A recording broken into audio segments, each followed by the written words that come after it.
আমরা কি করি জানেন? ভালো ভালো গোশতগুলো সাইড করি, চর্বি হাড্ডি এই সেই মিক্স করে ফকিরকে দিই, মিসকিনকে দিই। খোদা কি কসম, এত বড় ভুল করবেন না।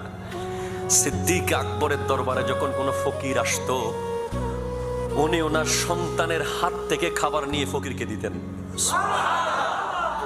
ওনাকে জিজ্ঞেস করা হলো, আপনি সন্তানের হাতেরটা কেন দিলেন?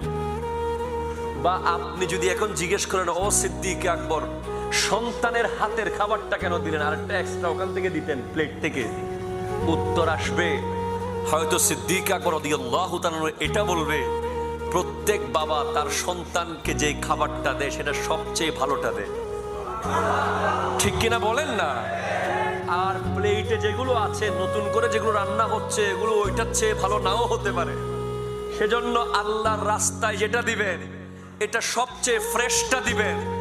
কোরবানির দিন আপনার গেইটে দাঁড়িয়ে থাকা মানুষটাকে কখনো বড় আওয়াজে কথা বলবেন না।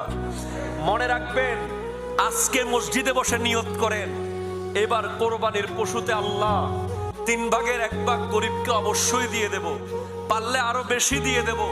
লিখে নেন জয়নুল আবেদিনের কাছ থেকে, আগামী বছর আপনি এইবারের চেয়ে ডবল টাকার গরু কিনবেন।